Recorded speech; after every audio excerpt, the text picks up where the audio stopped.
Queridos estudiantes, reciban un cordial y fraterno saludo.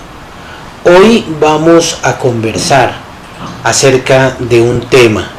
El tema de hoy es reflexión acerca de la muerte, una experiencia para dimensionar la vida, para dimensionar la existencia. Reflexionar sobre la muerte parece sonar en Occidente un poco grotesco. Para algunos puede producir algo de temor, para otros dolor, pero la experiencia de reflexionar acerca de la muerte es un hecho fundamental para los estudiantes, para aquellos que buscan el crecimiento integral del ser humano, desarrollarse en sus potencialidades plenas, para todos aquellos que buscamos evolucionar, crecer integralmente. Reflexionar sobre la muerte es fundamental porque nos hace tomar conciencia de la finitud de este plano existencial en que nos encontramos ahora. Este plano que parte de un acontecimiento que nosotros nunca decidimos, nunca se nos consultó. Me refiero a ese acontecimiento en el que nacimos. El nacer para nosotros es algo que fue inconsulto. Nadie nos dijo, ¿quiere usted nacer? Sino que hemos venido a la vida. No desde el momento en que salimos del vientre de nuestra madre, sino del momento en que hubo la concepción. Y hay otro acontecimiento en nuestra existencia que tampoco parece vamos a ser consultados, y es el de la llamada muerte. Nacer y morir son dos actos en el que no somos consultados. Eso implica que el nacer y el morir salen de nuestra voluntad, están ajenos a nuestra voluntad, están ajenos a la posibilidad y al libre albedrío propio. Pero si está ajeno el nacimiento y la muerte, podríamos pensar que lo que tenemos en nuestra libertad, en la posibilidad de nuestro quehacer, tampoco es el pasado, tampoco es las experiencias que quedaron atrás, porque esas experiencias que quedaron atrás ya acontecieron. Así de que tampoco tenemos el libre albedrío, tampoco está bajo nuestra voluntad, tampoco es del ámbito de nuestro accionar lo que ha quedado en el pasado. Y el futuro tampoco. El futuro tampoco está en nuestras manos. Y no está en nuestras manos ni en nuestra voluntad, ni en nuestro accionar, porque el futuro no ha llegado. El futuro aún no existe en la línea conceptual y experiencial. Sobre todo en nuestra experiencia, el futuro aún no ha llegado. Podríamos decir que con nuestra imaginación podríamos prevenir, adivinar o recrear el futuro, pero ese futuro no existe. Y si no existe el pasado, que lo podemos también recrear con nuestra imaginación, con nuestra memoria, que podemos recordarlo, pero que ya no está ahí. Y si tampoco existe el futuro, que lo podemos imaginar, pero que todavía no ha acontecido, entonces la única certeza real que tenemos es el presente, el aquí y el ahora. Y el presente es un continuo presente, es una sucesión de presentes, es una cadena de eslabones de presentes permanentes. Pero si reflexionamos un poco, caemos en cuenta que Muchos de nuestro tiempo existencial en este plano de nacer y morir lo hemos dedicado a recordar. Parece que no estamos totalmente despiertos. Parece que estamos permanentemente ensoñando. Parece que nos hemos quedado atrapados en la dimensión o del pasado o del futuro. Que nuestra mente está permanentemente empeliculada, rodando un video, una serie de videos, algunos atrapados con mayor fortaleza y permanencia en las imágenes del pasado, en las imágenes de aquellos hechos que no pudimos resolver o que fueron satisfactorios y todavía queremos seguirlos viviendo, o aquellos hechos del pasado que nos generaron dolor y que no hemos podido todavía superar, y que en muchos momentos, en momentos presentes existenciales, nos dejan encadenados con imágenes dolorosas, frustrantes, encadenados a ese pasado. Y mientras que nuestra mente está encadenada en ese pasado, entonces nuestro ser existencial no tiene conciencia de la presencia del presente, de la vivencia del aquí y el ahora. Y eso hace que estemos permanentemente ensoñando, que no estemos realmente despiertos, aunque tengamos los ojos abiertos y aunque estemos respirando, y aunque parece que estuviésemos en vigilia, no estamos auténticamente vigilantes, porque no logramos percibir el aquí y el ahora, y por tanto somos, podría decirse, como muertos vivientes. Pero hay otros que se encadenan exclusivamente al futuro. Lo que implica es que hay otros seres que estamos más encadenados a ensoñar esa película, ese video mental que nos vive, que se proyecta dentro de nosotros en el futuro, en las expectativas de un futuro, a toda hora pensando en el día de mañana, en la próxima semana, en el próximo mes, en el próximo año, en la vejez. Y esa proyección permanente de futuro, igualmente que la de pasado, no nos permite vivir con intensidad, con plenitud, en estado despierto, sin ensoñación, sino en vigilia plena, el existir y el ahora.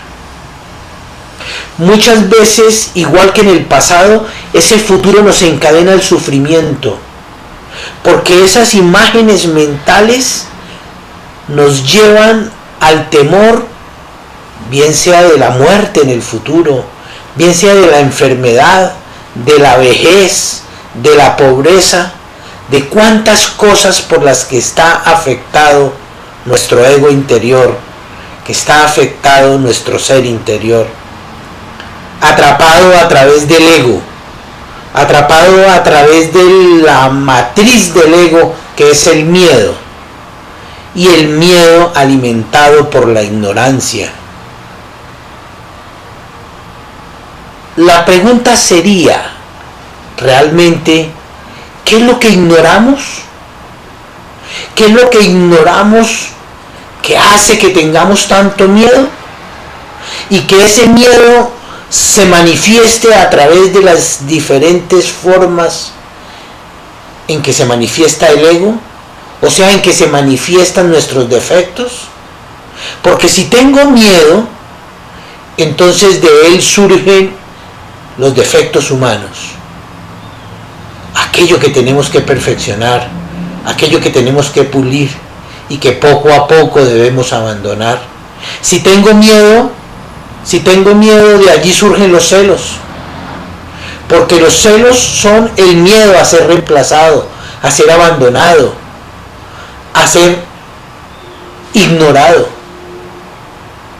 Pero también otro defecto, como el de la violencia, que tanto afecta el proceso evolutivo de la humanidad, está sembrado y originado también en el miedo a ser atacado. Y por miedo al ataque, por miedo a la agresión, por miedo a ser asesinado, respondo con violencia como mecanismo de defensa. Pero no solo me refiero a la violencia política, a la violencia religiosa, a la violencia física, a la violencia económica, a la violencia étnica, a la violencia de género.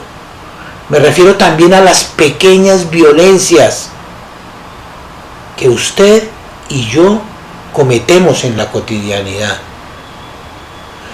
A esa respuesta agresiva, a esa actitud fuerte, no solamente con los seres más queridos, que somos a los que más agredimos, porque somos en los que más abrimos nuestros canales mentales, emocionales y físicos, sino en la que hacemos con el vecino, con el transeúnte en la calle, con el compañero de oficina, con el compañero de trabajo, en una respuesta agresiva, en una acción brusca, en una degradación de su imagen, en un concepto o una opinión, porque muchas veces en ese juzgamiento lo que tenemos es miedo y nos defendemos instintivamente, como lo aprendimos en el proceso de evolución, atacando y en algunas ocasiones huyendo.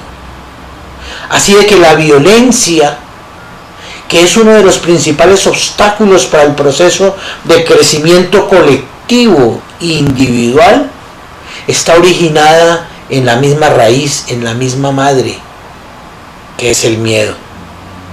Observar en nosotros, en la cotidianidad, cómo se expresa ese miedo. Observar nosotros en la cotidianidad cómo se expresa en los diferentes niveles ese miedo. Y empezar a observar nuestras respuestas agresivas nos hace poco a poco tomar mayor control y entender el mecanismo por medio del cual ese miedo se manifiesta en violencia. Pero también otros defectos, como por ejemplo la codicia. La codicia es una manifestación del miedo a quedar en la absoluta indigencia, a quedar en la pobreza, la necesidad de acumular para combatir como respuesta el miedo que nos embarca a poder quedar en completa pobreza, en desprotección, en indefección.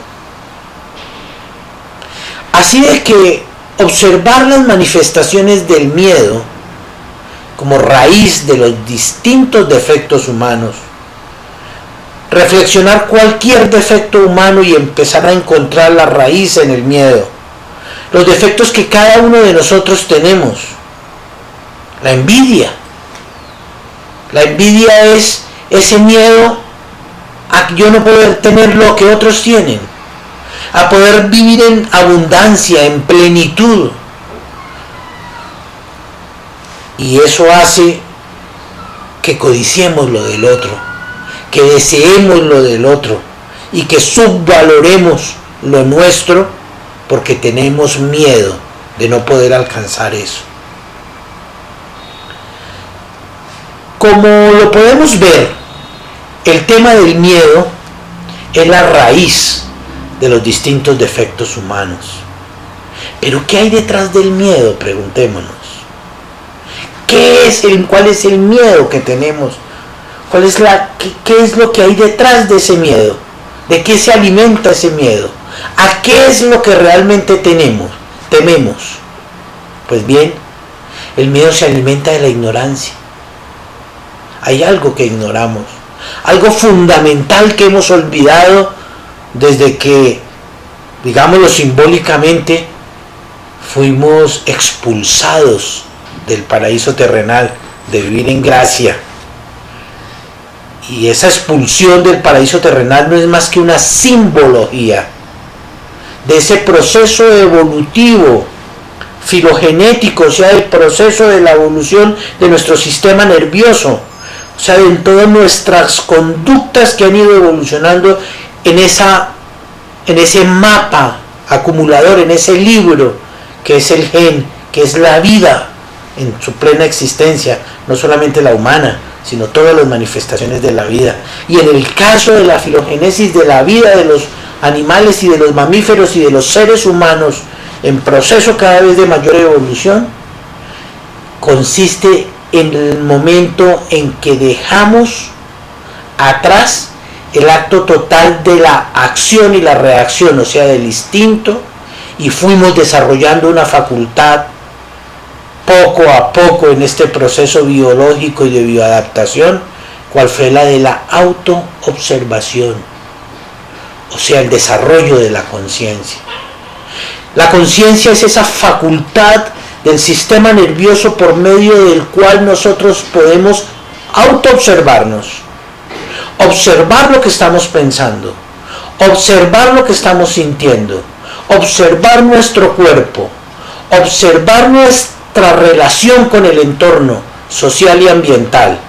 Y esa facultad de autoobservarnos nos permitió el libre albedrío, o sea, la posibilidad de retardar la respuesta frente a un estímulo del entorno o del mundo interno, acelerar una respuesta o responder equivalentemente con el estímulo, en el momento del estímulo. Y en ese instante que tuvimos la capacidad de autoobservarnos, se dieron en los albores de la humanidad unos fenómenos bastante interesantes. Porque uno fue la posibilidad de enfrentarnos al entorno para sobrevivir con mayor capacidad de saber si frente a las posibilidades del riesgo en la confrontación con otros animales y con la naturaleza en general, actuábamos, atacábamos, corríamos, respondíamos de una u otra forma, y nos dio una posibilidad muy grande frente a los animales. Pero en ese proceso de desarrollo de esa autoobservación también tuvimos un gran miedo. Y el gran miedo que tuvimos es que al autoobservarnos sentimos que estábamos aislados, que éramos un ente independiente, que éramos seres aislados del resto.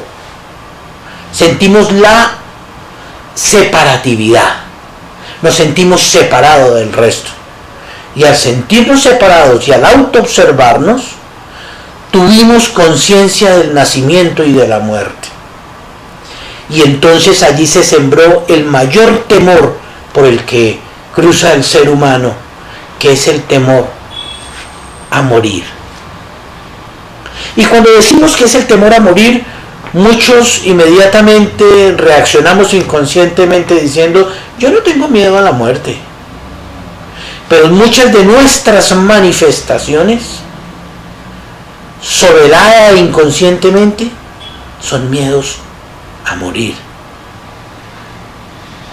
Y de allí surge el principal anhelo, el anhelo más importante de la humanidad. ¿Cuál es? El de trascender la muerte.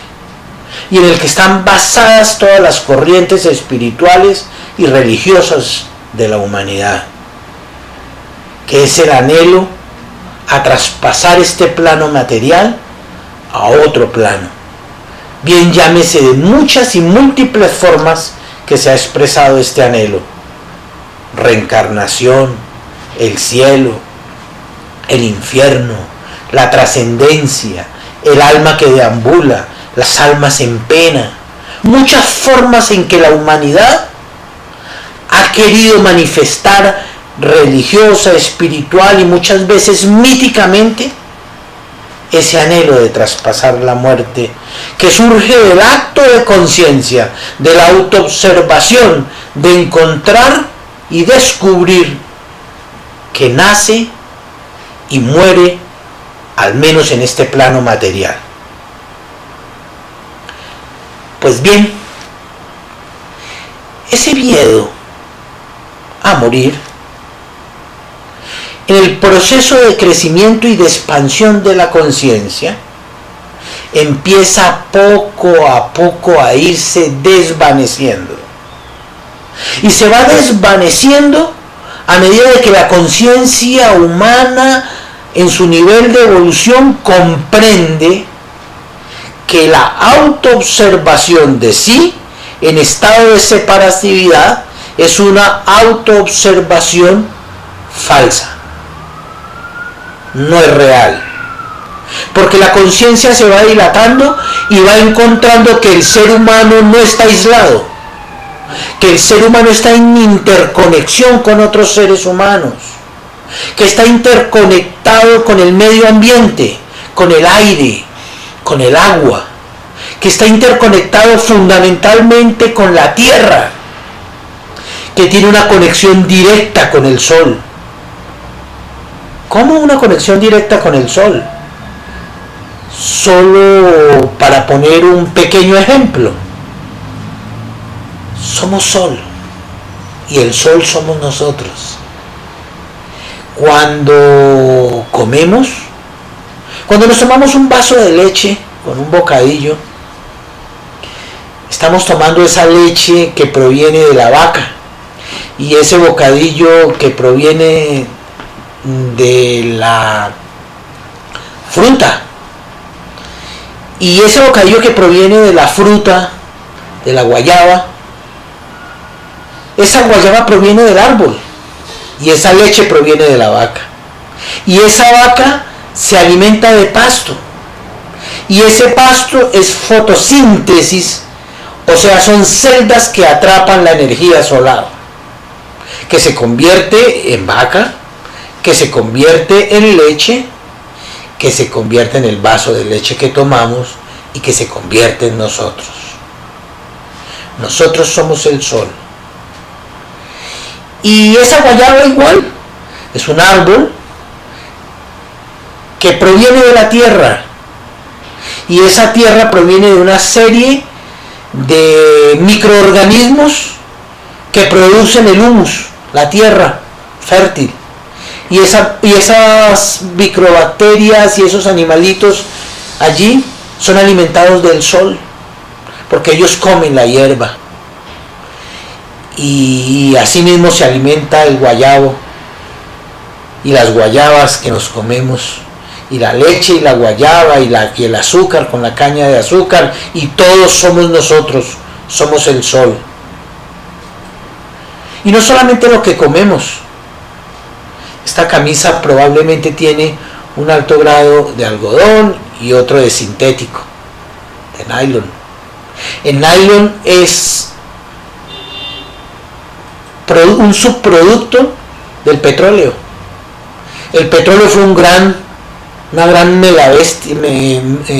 megalómana, una bestia, un animal muy grande del pasado que finalmente comió vegetación y otros animales que provenían y se alimentaban del sol, y su descomposición creó el petróleo.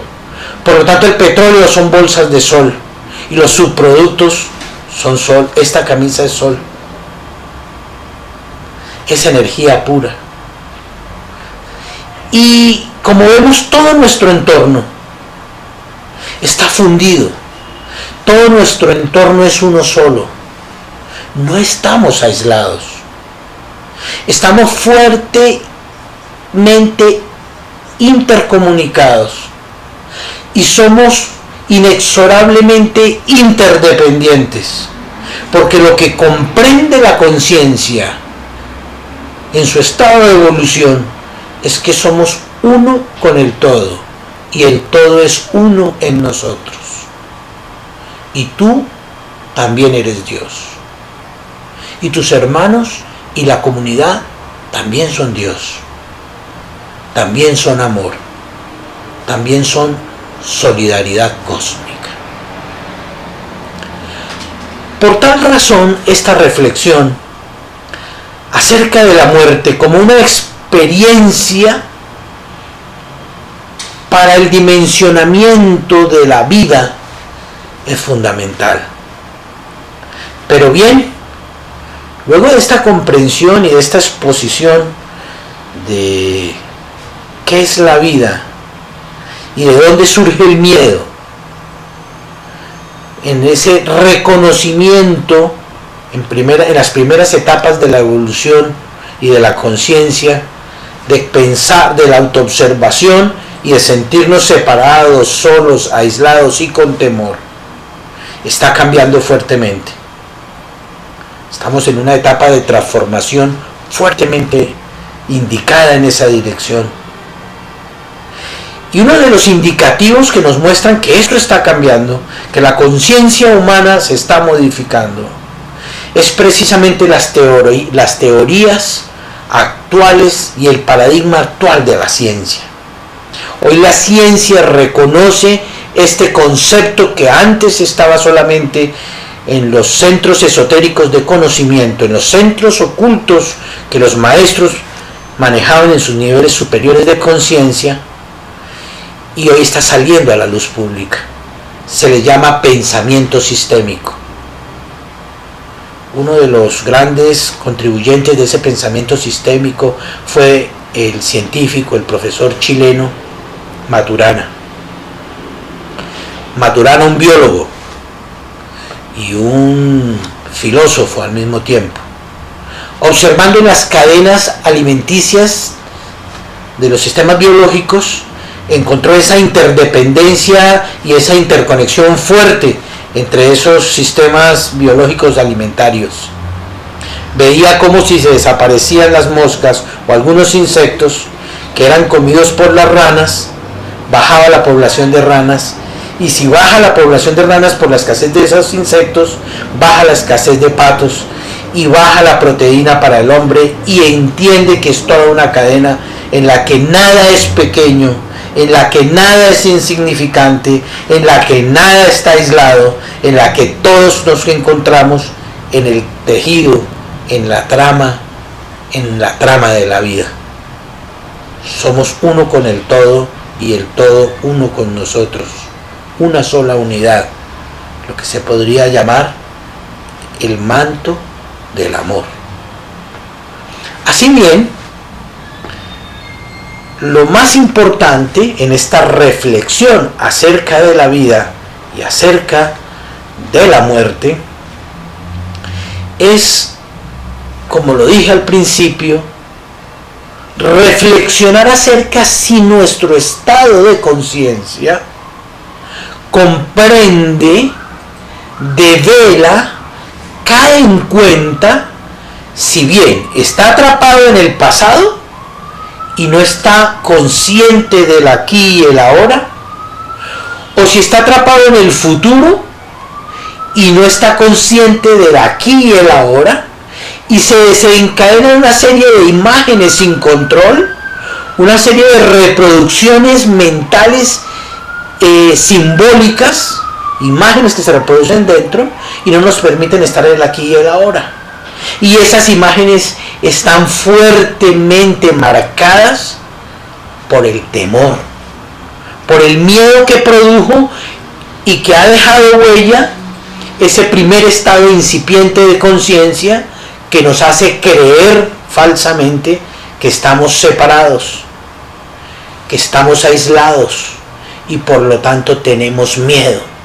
Y ese miedo en ese momento de inconsciencia nos lleva a que permanentemente esté rodando esa película fuertemente marcada por el miedo, y entonces permanecemos a toda hora en un estado de temor, en un estado de separatividad, en un estado de aislamiento, que es lo contrario al estado del amor y de la unidad. Es el aislamiento, es el miedo, es el temor que se manifiesta en las distintas defectos humanos. Así de que el camino consiste en poder abandonar ese estado, esa hipnosis del pasado y estar atrapado hipnóticamente en el futuro, para poder despertar, para estar por un instante en el estado despierto, para empezar a tener la experiencia de estar despierto, al menos por una vez antes de morir en este plano físico, para poder extender la experiencia de estar despierto. Por eso a los maestros se les llama los iluminados, que significa estado de autoobservación, de luz, que ve, que auténticamente ve, o el Buda, el despierto, o el Cristo, el que está auténticamente en sincronía con el amor, o sea, con la unidad, con la conexión. Los maestros están aquí y ahora en una experiencia despierta permanentemente. Y ese es nuestro propósito, tener una experiencia de estar despiertos. Estar despiertos consiste precisamente en poder separar el pasado y el futuro y poder estar aquí y ahora. Y poder estar aquí y ahora. A través de nuestra conciencia, permitirnos estar en plenitud, en conciencia total. A través de nuestra autoobservación, poner el antivirus, así sea por un instante, para que no nos atrapen las imágenes del pasado, para que no nos distraigan las imágenes del futuro, y poder estar aquí y ahora. Los invito por un segundo, queridos estudiantes, compañeros de escuela, a que tengamos esa experiencia. Por un instante, propongámonos estar aquí y ahora, en este preciso instante, en este que está transcurriendo. No dejemos que las imágenes nos distraigan. No dejemos que la imaginación intervenga en este momento, sino solamente estemos aquí y ahora. Sientan la sensación de estar aquí y ahora.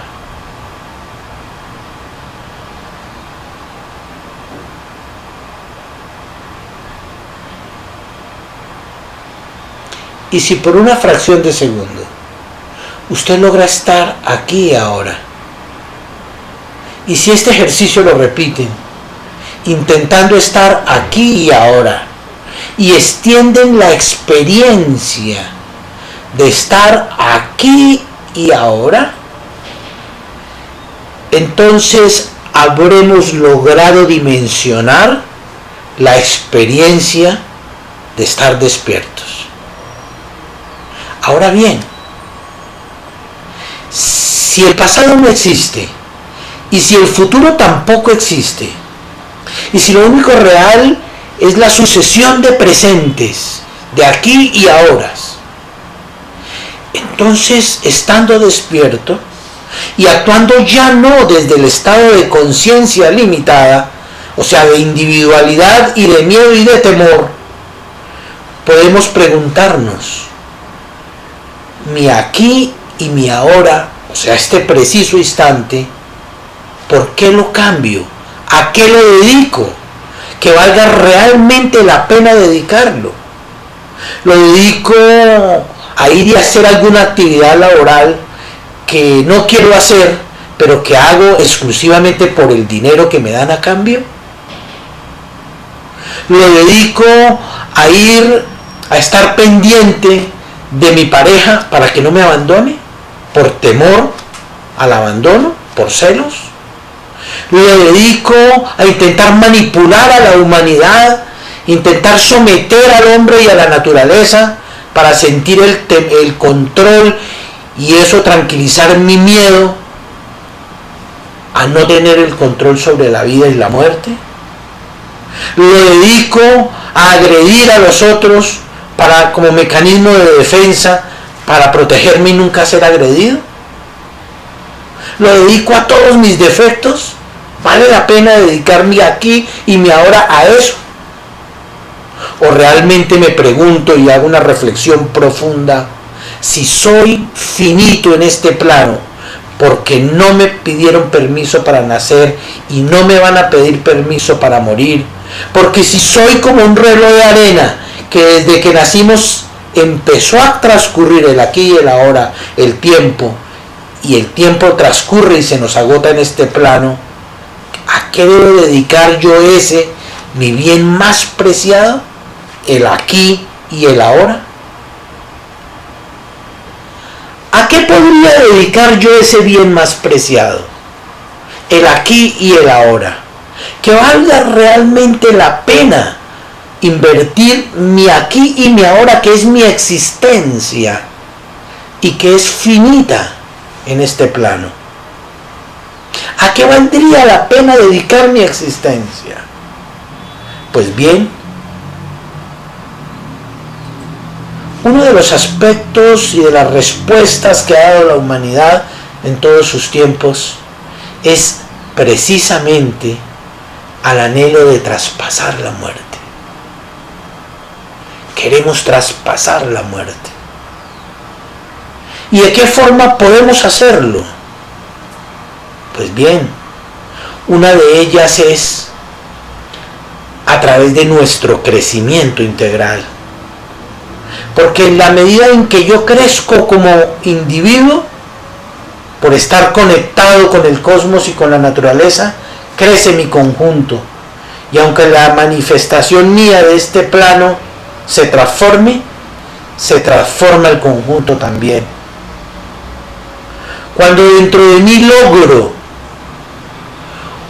un mejor pensar, cuando dentro de mí logro un mejor sentir, y cuando dentro de mí logro un mejor actuar conmigo y con mi sociedad y con los seres que me rodean, animales, plantas, planetarias y exoplanetarios, los seres en conjunto, aunque el estado finito en el que me encuentro en este plano se modifica, el conjunto también se modifica y yo voy allí con el conjunto. Por eso podemos trascender, aunque nuestro ego y nuestro cuerpo y nuestra mente y nuestras emociones no trasciendan. Pero trasciende la esencia de lo que podemos construir y elaborar con el aquí y el ahora. Con el constante y permanente aquí y ahora. ¿Y qué puedo hacer yo entonces con el aquí y el ahora para poder trascender la muerte? Y no solamente desde la perspectiva mística, desde la perspectiva mitificada de lo que es la espiritualidad, sino todo aquel que ha construido una idea que ha servido para el mejor estar y el crecimiento del hombre y de la sociedad, trasciende, aunque su cuerpo ya haya muerto. Todos aquellos maestros que lograron sembrar la idea del amor, de la solidaridad, de la hermandad, de la construcción en colectivo, de la evolución en conjunto, del amor, aunque su parte material y física no se encuentre hoy con nosotros, han trascendido porque han contribuido al crecimiento en conjunto, no solamente de la especie, sino de la energía universal que se manifiesta en cada uno de nosotros. Así bien, que parte de la manifestación de ese estado de conciencia y de qué hacer con el aquí y el ahora para trascender la muerte está en mi crecimiento como individuo. pero también está en mi contribución a la sociedad, a otros seres vivos, no vivos, porque la naturaleza y el conjunto también es parte de la trama existencial. ¿Y qué es eso de poder construir y servir con otros?